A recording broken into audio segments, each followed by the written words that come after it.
অৰামে পূৰ্বে অস্থামা ব্ৰহ্ম অস্ত লৈলা তুলি মাৰিলন্ত সৰ অপাণ্ডবা কৰো বুলি আৰামে কোটি সূৰ্য সমসৰ প্ৰকাশয় দশু দিশ ঢাকি সৰ দহিয়া আচয় প্ৰলয় সময়ে যেন সংহাৰক কাল আগতে আখিলা উত্তৰ ৰাকল আগ পাইল বিস্ময়ে উত্তৰা অতিশয় ভয় মনে বোলে কৃষ্ণ তাহি হেৰা অপখিলো শৰণে।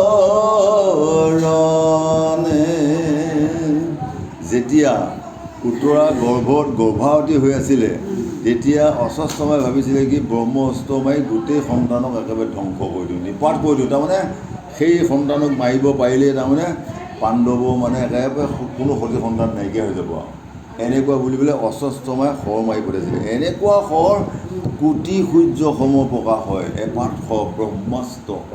এই ব্ৰহ্মাস্ত্ৰ পথ মাৰি দিলে তাৰমানে ভিতৰত থকা যি আছে শিশুৰ লগত চব ধ্বংস হৈ যাব বুলি পেলাই তেওঁ মানে সেই শৰপাত নিপাত কৰিছিলে। তেতিয়া শেষৰ সময়ত তেতিয়া উত্তৰাই কি কৈছিলে যে অতিশয় ভয় লাগি গ'ল, যি পাত শৰ আহিছে মানে অগ্নিৰ ৰূপত। তেতিয়া তাৰমানে তেওঁ মানে ভগৱন্তৰ ওচৰত শৰণ লৈছে, হে প্ৰভু ভগৱন্ত তোমাৰ বাহিৰে আৰু মোৰ গতি নাই, তুমি যদি উদ্ধাৰ নকৰা আজি মোৰ একেবাৰে শেষ আৰু মোৰ সন্তানো শেষ হৈ গ'ল আৰু ময়ো নিজে শেষ হৈ যাব লাগিব বুলি পেলাই উত্তৰাই মানে তেওঁক মানে প্ৰভু ভগৱন্তক মানে তুতি কৰিছে। অৰামে তুমি বেটীৰ এক মূৰ গতি নাহি আন গৰ্ভসমে পুৰি মৰু তাহি ভগৱান উত্তৰাৰ বাক্য শুনি দেৱ যদুমণি শীঘ্ৰে আখিলন্ত স্বামীখনে কোনো গুচি হাতে গদা ধৰি গৰ্ভে পখিলন্ত হৰি শিশুক ৰাখিলা ব্ৰহ্ম অস্ত্ৰ দূৰ কৰি চতুৰ্ভুজ ৰূপ ধৰি চাৰি অস্তে হৰি ভক্তে কৃপা কৰি ৰূপ দেখাইলা মুৰাৰী।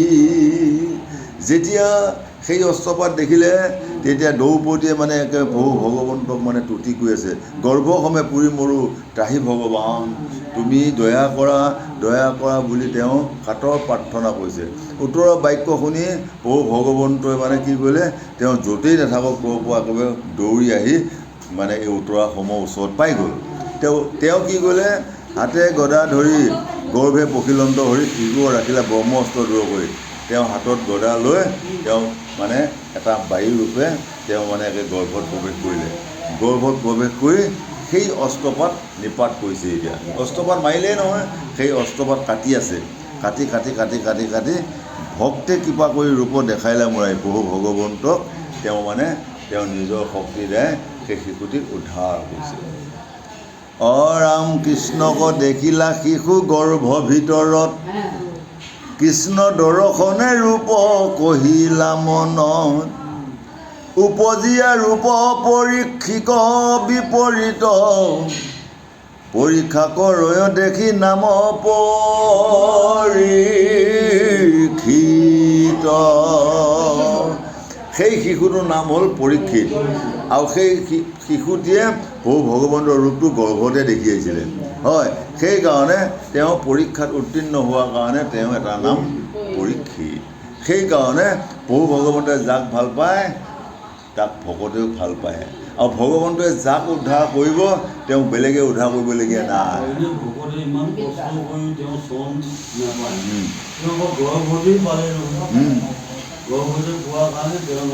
পৰীক্ষিত দেখাকে ন মত কৃষ্ণ ভকতৰ অৱশ্য অল্প ভোজি বাটো কৃপা কৰিব অৱশ্য হেনয় কৃষ্ণৰ পদ নৌকা পৰি হৰি বিঠায়ে মৰয় নৰ অন্ধকূপে পৰি।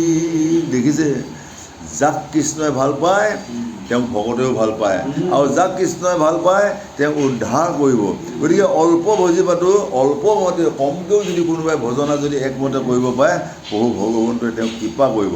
সেইকাৰণে সেই ভগৱন্ত কৃষ্ণ পদ নৌকাত যদি আমি সেৱা ভক্তি কৰিব পাৰোঁ তেতিয়াহ'লে আমি মুক্তি সাধন কৰিব পাৰোঁ। গতিকে আমি সেইবিলাক নুবুজি নৰ অন্ধকূপত সদায় পৰি কৃষ্ণ ক'ত আছে, সাধুসংগ ক'ত আছে, ভালটো ক'ত আছে আমি বিচাৰি নাপাওঁ, খালি বেয়াটোতহে আমাৰ মন। এই বেয়াটোত যোৱাৰ কাৰণে আমাৰ বৰ দুখ হয়। আৰু ভালত যাব পাৰিলে আমাৰ আত্মাই গতি দিব পাৰে আৰু আমি ভাল ফল পাওঁ বুলি আজি আমাক বঢ়িয়াকৈ বুজাই আছে। ৰাম কোটি নমস্কাৰ মোৰ দেৱ যদুপতি, আননলা গয় তজুপদে হৌকমতি, ষোড়শ আধ্যায়ৰ অন্তে কহে দামোদৰ, শাস্ত্ৰবিধি এৰি কৰ্মে যিটো ন, অন্ত সুধি নাহি একা কালে নাহি সুখী, তাক শুনি অৰ্জুনৰ মনত ঢুকি, অৰ্জুনে বুলন্ত শুনিও কৃষিকেশ, আৰু এক উপদেশ শুনিও বিশেষ, 17 তিনি গুণে থাকি নৰে, বিধি এৰি যিটো কৰ্ম শ্ৰদ্ধা কৰি কৰে, তাৰ কি বাগতি হবে কহা মহাশয়, তুমি খেছে দন কৰ্তা সকলো সংশয়। আজি অৰ্জুনে কৃষ্ণক প্ৰশ্ন কৰি আছে, হে সখী, যিসকলে বিধি এৰি কৰ্ম কৰে তেওঁসকলে কিটো ফল পায়, আৰু বিধিমতে কৰা কৰ্মসকল সেইসকল লোকে কি কৰ্ম পায়? এতিয়া কৃষ্ণই কৈ আছে যে 17 তিনি গুণে থাকি নৰে, বিধি এৰি যিটো কৰ্ম শ্ৰদ্ধা কৰি কৰে। এতিয়া 3টা গুণে কৰ্ম হয়। বিধি এৰি, যিজনে বিধি এৰি বেদৰ বাহিৰৰ কাম কৰে তেওঁ অত্যন্ত দুখ পায়, আৰু যিজনে বিধিমতে, তাৰমানে এইটো শুদ্ধ কৰ্ম, এই শুদ্ধ কৰ্মমতে যিজনে কৰ্ম কৰিব পাৰে তেওঁ একেবাৰে 3 তৈলকত উদ্ধাৰ হৈ যাব পাৰে। আৰু যিজনে বেদ বিধি নেমানে, বেদক উলংঘা কৰে, বিধিক উলংঘা কৰে, সেইসকলক কি হয়, দুখ হয় বুলি আজি কৃষ্ণ অৰ্জুনক বুজাই আছে। ৰাম কৃষ্ণে বোলে ভাল প্ৰশ্ন কৰিলা পাণ্ডৱ, দেহ অংশে জাত হবে পূৰ্বৰ স্বভাৱ, ইচ্ছাই শ্ৰদ্ধা বাঢ়ে পুৰুষৰ, সেই শ্ৰদ্ধা 3 বিধ সকলো লোকৰ, এই ৰাম তাহাৰ যে স্বভাৱৰ ইচ্ছা শ্ৰদ্ধা যাৰ যেন নয়, তাহাৰ নিৰ্ণয় কহোঁ যাৰ যে নহয়, স্বভাৱ এৰাইতে পাৰে কাহাৰ শকতি, স্বভাৱেশে কৰাই উত্তমাধমাগতি। গতিকে স্বভাৱে মানুহক এটা কৰ্ম দিশলৈ লৈ যায়। এজন মানুহৰ ৰাতিপুৱাই উঠি তেওঁ গোসাঁই ঘৰৰ কাম কৰা এটা স্বভাৱ আছে, তেওঁ সেইটো কাম কৰিবই। আৰু এজন মানুহ ৰাতিপুৱাই শুই উঠিয়ে হালখন লৈ হাল বাবলৈ যোৱা এটা স্বভাৱ আছে। কোনোবা এজন মানুহে ৰাতিপুৱাই উঠি বেপাৰ বাণিজ্যলৈ যোৱাৰ স্বভাৱ আছে। গতিকে যোনে য'তেই নাযাওক, যদি গুৰু কৰ্ম প্ৰণালীখিনি কৰিবলৈ যদি যাব পাৰে তেওঁ তাতেই গতি পাব পাৰে।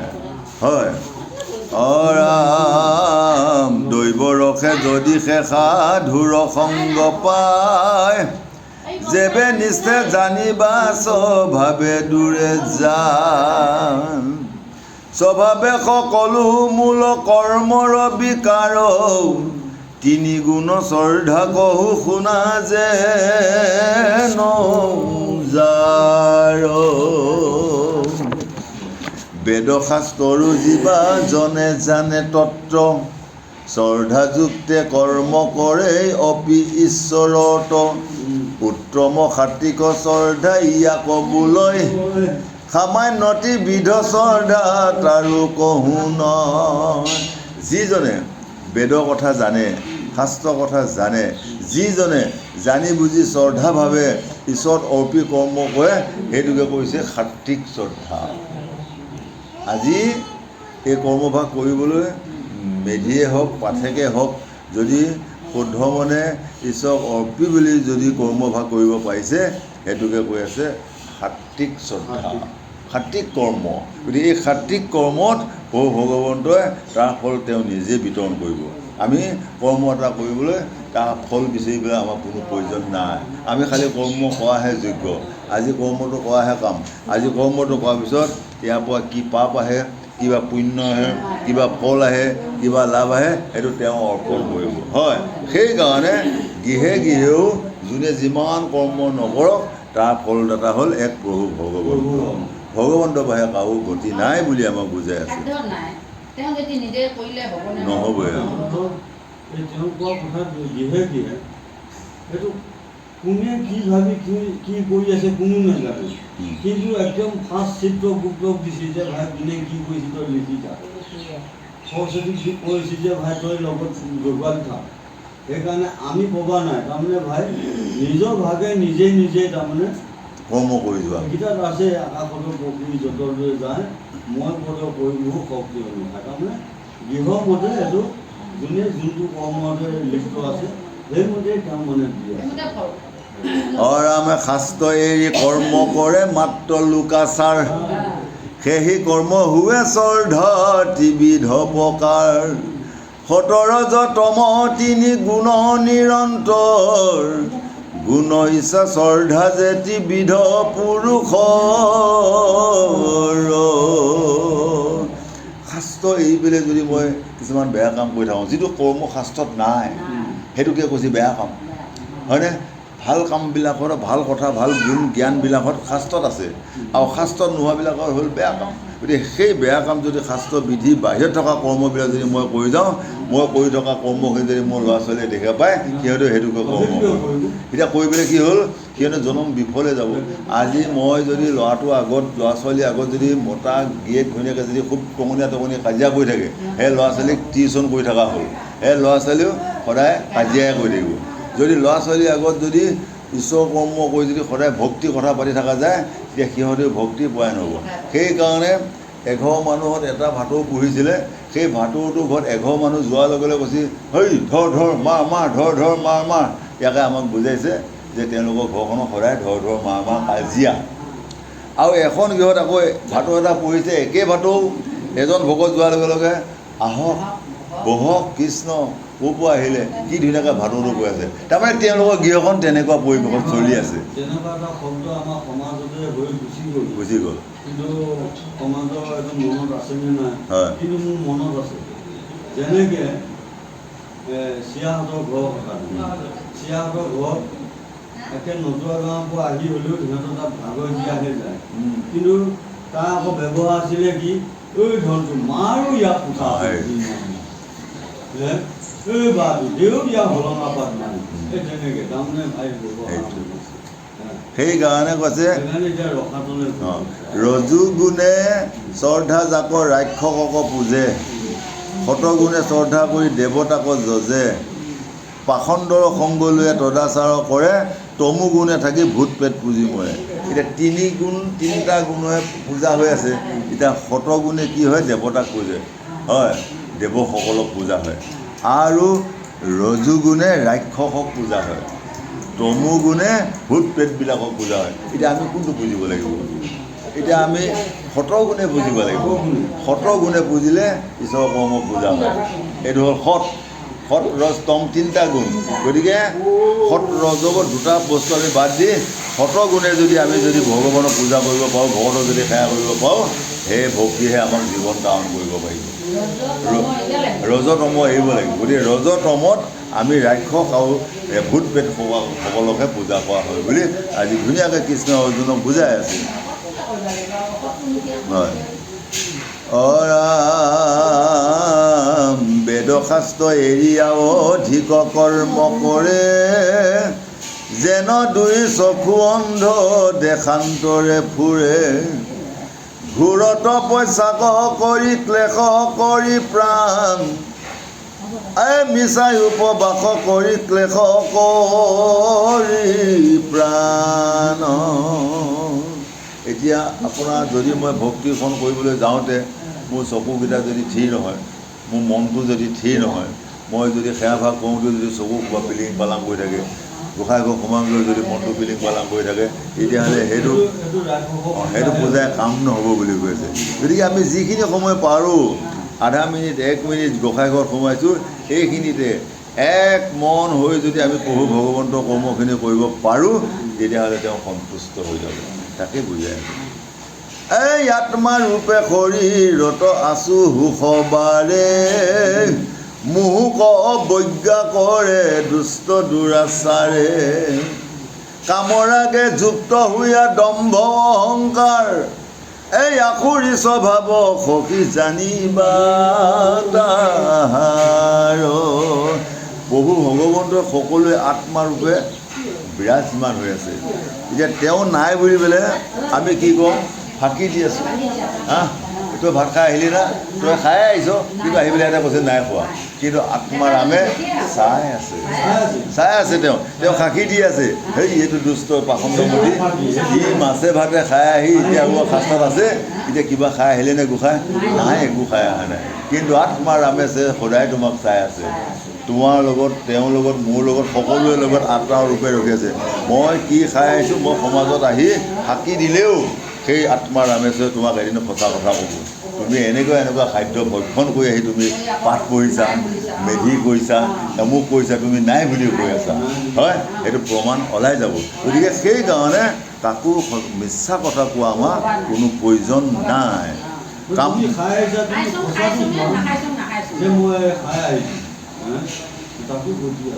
কামৰ আগে যুক্ত হৈ দম্ভ অহংকাৰ, আখুৰি স্বভাৱ সখী জানিবা অহংকাৰ। গতিকে আমি কামভাৱে যদি আমি ভক্তি কৰিব আহিছোঁ, ইয়াক কৈছে যে দম্ভ অহংকাৰ আৰু আসুৰিক স্বভাৱ জানিবা। সেইটো আসুৰিক স্বভাৱ লৈ যদি আমি চলি থাকিব পাৰোঁ, আসুৰিক ভাৱ লৈ যদি আমি কৰ্ম কৰোঁ, তাত প্ৰভু ভগৱন্তে কেতিয়াও আমাক কৃপা নকৰে বুলি আজি আমাক বুজাই আছে।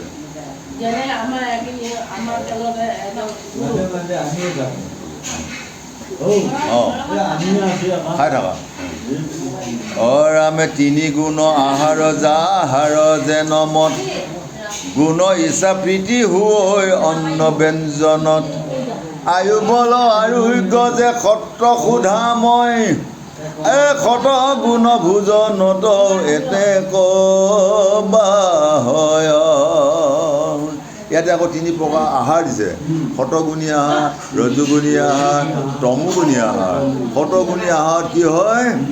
আমাৰ ভোজনত পৰম তৃপ্তি গ্ৰহণ কৰিব পৰা যায়। শতগুণী আহাৰ খালে আয়ুস বৃদ্ধি কৰিব পৰা যায়। শতগুণী আহাৰ পালে আমাৰ গোটেই দেহটো নিৰাময় কৰি ৰাখিব পৰা যায়, হয়? এই বস্তুটো আমি গ্ৰহণ কৰিলেহে আমাৰ দেহটো সদায় পবিত্ৰ আৰু সুঠাম হৈ থাকিব পাৰে বুলি আজি কৈ আছে। নিৰামিষ। শুনিও কহু শত গুণৰ ভোজন, ৰস স্থিৰ যুক্ত হৈব স্থিৰ হৈবে মন, এহিমতে যিনো অন্ন ব্যঞ্জনক খাই লওঁ, ভুঞ্জিলে মনত তুষ্ট থাকে চিৰকাল।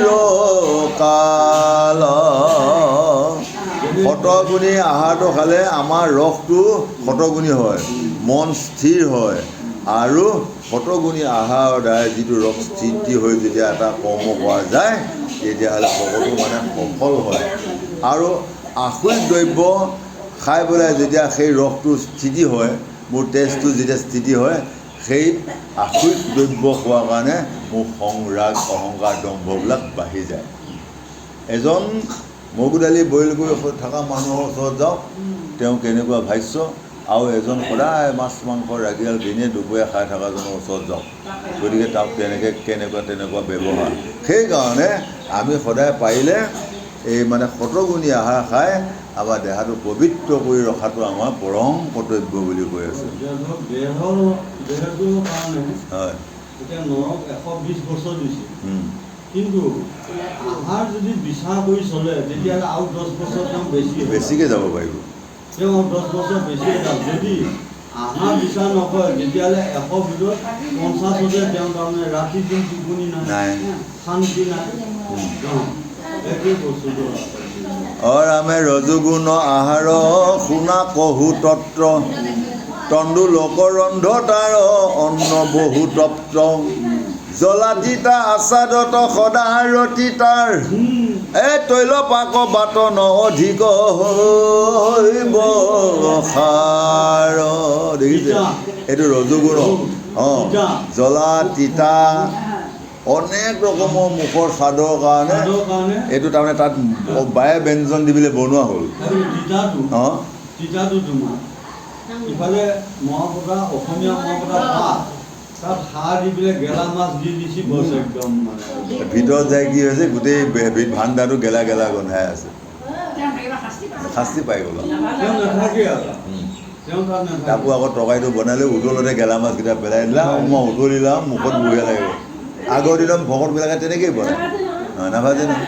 আজিকালিহে বহে যে ভাজি ভাজি অকণমান পাকা কৰি দিয়ে আগৰ দিনত আমাৰ আইহঁতৰ দিনত একে উতলাই আছে কলা খাৰ দি তাতে তিতাপাত কেইটামান পেলাই দি মাছ কেইটামান পেলাই দিলা হ'লেই একেবাৰে বঢ়িয়া গতিকে তেনেবিলাক খাদ্য হ'ল ৰজুগুণী আহাৰ সেই ৰজুগুণী আহাৰে আমাৰ দেহটো অসুবিধাত পেলায় অৰামে ৰজুৰ ভোজনে সুখ সুখ বহুতৰ উঠ কণ্ঠ তালু জীৱা পুৰয় উদৰ খবৰ বেলাত দুখ নেত্ৰ পৰে পানী জ্বলা তিতা নিমিতে মুখে নাখে বাণী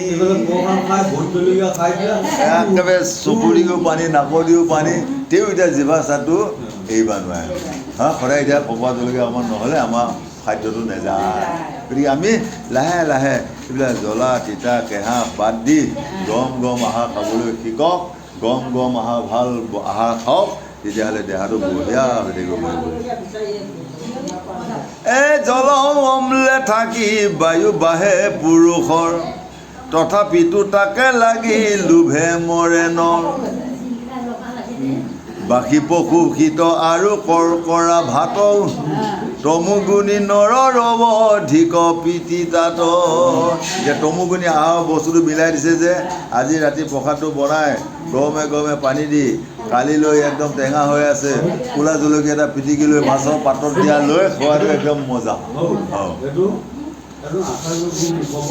হয় আজি ভাতটো বনালে নহয় বনাই পেলাই যে পানী দি থৈ পেলাই কাইলৈ কঁঠাল গুটি যে মিলাই খায় সেইটো মদ খোৱাই গ'ল হয় তাৰমানে সি মৰি গ'ল মৰি দিলে মদ যেনেকৈ থাকে সেইটো মদ খোৱাই গ'ল হয় গতিকে হজমিও নাযায় গতিকে আমাৰ খোৱাৰ লগতে তাৰ দিনটো তাৰমানে সি আৰু কি আহাৰ খাব নোৱাৰে অৰাম গান্ধী মৎস্য মাংসে আদি দুৰ্গন্ধ গোন্ধাই অৰাম সেই মৎস্য মাংস খাই মহাপ্ৰীতি পাই যেনেকৈ এটা গান্ধী পোক আপুনি হাতেৰে লাৰি চাওক মোহাই দিয়ক নাকলৈ আনিব নোৱাৰিব ঠিক তেনেকৈ আপোনাৰ আজি কটা মাংসটো আপুনি দুঘণ্টা ৰ'দতে পেলাই থৈ দিয়ক তাৰপিছত আপুনি পুহি চাওক মাংসটো কেনেকুৱা গোন্ধাই যায় ঠিক তেনেকুৱা দুৰ্গন্ধ মৎস্য মাংস খাই মহাপ্ৰীতি পায় এই ৰজুগুণী তমুগুণী আহাৰ লোকসকলে সেইবিলাক খাই বৰ ভাল পায় কিন্তু ভকতৰ আহাৰ সেইটো নহয় এতিয়া ভকতে কি খায় নতুন নতুন সদায় মগু দালি বনাইছে গৰমে গৰমে খালে আৰু গধূলিলৈ নাখায় আৰু তেনেকুৱা আহাৰ খাই দিলে এই দেহটো কেতিয়াও নুগোন্ধায় সেইকাৰণে কৈছে যে এটা গৃহত দুটা ভঁৰাল আছে এই ভঁৰাল দুটাত এটা ভঁৰালত কিছুমান গেলা জাবৰ অনেক বেয়া বস্তু ভৰাই পেলাই দৰ্জাখন মাৰি থৈ দিছে আৰু এটা ভঁৰালত এনেকুৱা মালভোগ কল আপেল আঙুৰ গাখীৰ দৈ ক্ৰীম সোমোৱাই থৈ দিছে তাৰপিছত কেইদিনমান দৰ্জাখন মাৰি থৈ দিয়ক তাৰপিছতে এই কলটো 3-4 দিনৰ পিছত মজিব নহয় চব মজি পেলাই তেতিয়া আপুনি এসপ্তাহৰ পিছত দৰ্জাখন ভাল ফল থোৱা দৰ্জাখন খুলি দিয়ক একদম গোন্ধত এখোজ আগুৱাই যাব মন যাব ইমান মলমলাই গোন্ধাই থাকিব এই আপেল আঙুৰ গাখীৰটো হয় তেতিয়া আপুনি ভাবিব মই খাই দিব পাৰে বুলি অকণমান আগুৱাই যাব মন যাব আৰু এই দুৰ্গন্ধ দৰ্জাখন খুলি দিয়ক আপুনি 10 খোজ পিছুৱাই আহিব লাগিব কি গন্ধ হয়নে আপোনালোকে মন কৰক আমাৰ নদী কিনাৰৰ মানুহবিলাকে জানে নদীত যেতিয়া এটা মহাশয় এমাহৰ আগতে মহাশয় এটা যেতিয়া উঠি যাব যোনফালে গৈছে একদম চেনচেনাই গন্ধ একদম চাটনি গৈ আছে বিলত গ'লেও ইয়াতে খপা লৈ থাকিব লাগিব কি হ'লো বুলি হয়নে সেইকাৰণে সেই বস্তুটোৰ লগত আমাক তুলনা কৰিছে। যিবিলাক গান্ধীৰ নিচিনা গোন্ধায়, যিবিলাক বেয়া বেয়া গোন্ধায়, এই সভাক আমাক ত্যাগ কৰিব দিছে। সেইবিলাক ত্যাগ কৰিলে আমাৰ দেহাটো তেতিয়া গোন্ধময় নহয়, তেতিয়া সুগন্ধি কলৰ দৰে আপেলৰ দৰে আমাৰ সুন্দৰকৈ মলমলাই গোন্ধাই থাকিব বুলি কৈ আছে। অৰাম উচ্ছিষ্ট অমেধ শ্ৰেষ্ঠ জনে খাই আনি, অৰামেতে কপকাৰ তমু গুণী আকৌ জানি, অৰামে তিনি গুণ ভোজনৰ কহিলো প্ৰমাণ, এবে শুনা তপ জপ দান যেন থান। গতিকে এই তিনি গুণৰ কথাখিনি, তিনি গুণৰ খাদ্যৰ কথা কোৱা হ'ল। ইয়াতে ভকতসকলে কোনটো গুণৰ খাদ্য খালে ভকতে ভাল পায়, কোনটো গুণৰ খাদ্য ল'লে ভগৱানেও ভাল পায়, এইবিলাক খাদ্য আপোনালোকে গ্ৰহণ কৰক, তেতিয়াহ'লে আপোনাৰ মনুষ্য জন্ম লোৱা কামত আহিব। হয়, এতিয়া বাৰু ঠিকে আছে। মই গৃহৰ কথা এটা শাস্ত্ৰবোৰ ক'ব পাৰোঁ, গৃহৰ কথা এটা ময়ো নহয়, আমাৰ নিজৰ গৃহৰ কথাকে কওঁ, বেয়া নাপাব। এতিয়া জীয়াই বোৱাৰী তেওঁলোকে এতিয়া মাৰ সংসাৰত আছে যেতিয়া, জীয়াই বোৱাৰী তেওঁলোকে আজিকালি টিভি আৰু মোবাইল যে হ'ল মানে সেইটো হ'ল জম। কাৰণ টিভি চাই আছে 11টা বজাত, আকৌ তাৰপৰা ভাতকেইটা খাই সেই বিচনাত আকৌ মোবাইল চাই আছে 12টা বজাত। মই আমাৰ গৃহৰ কথাহে কৈছোঁ। তেতিয়াহ'লে ৰাতিপুৱা উঠোঁতে সিহঁতৰ দেৰি হয়, ৰাতিপুৱা সিহঁতৰ উঠোঁতে দেৰি হয়, কিন্তু সোনকালে উঠা এটা ঔষধো আছে। সোনকালে উঠা ঔষধ কি, তাৰমানে যিটো একেবাৰে পাঞ্জাৱৰ পৰা তাৰমানে একেবাৰে ৰৌ মাছ ইয়ালৈ চালান আহিলে তাৰ চকুকেইটা নাই, ডাঙৰ দেখা পাই পিছ লৈ আহি গধূলা অফিচকৈ খুৱাই দিয়ক, সেনেকৈ ৰাতিপুৱা সোনকালে উঠি যাব। একেবাৰে ৰাইট। হয়, তুমি উঠিবই নাপাবা, সোনকালে মানে উঠি যাব। সেইকাৰণে আহাৰ বেয়া। সেইকাৰণে আমি এনেকুৱা এটা সুন্দৰ মনুষ্য জন্ম লৈ আমি কি আহাৰ খালে আমাৰ দেহৰ কাৰণে ভাল, কি আহাৰ খালে বেয়া, এইটো বিচাৰ কৰি আমি, এইজনেই হ'ল মহাযোগী। এই বিচাৰ কৰি চালে আপোনাৰ দেহত কোনো অসুবিধা নহয়, আপুনি কেতিয়াও পেটৰ বিষ নহয়, কেতিয়াবা একো অসুবিধা নহয়। আৰু এনেকুৱা লোকসকলে তপ জপো কৰিব নালাগে, খালি কৃষ্ণ নাম শাস্ত্ৰ ভাগৱত লওক, বহু ভগৱন্তই তেওঁৰ নাম স্মৰণ কৰিলে বহু ভগৱন্তই কৃপা কৰিব বুলি আজি আমাক বঢ়িয়াকৈ বুজাই আছে। ৰাম কহয় গোবিন্দ মিছে কৃষ্ণ পদে পৰি, পাপ ভস্ম হোক ডাকি বোলা হৰি হৰি ৰাম কৃষ্ণ হৰি ৰাম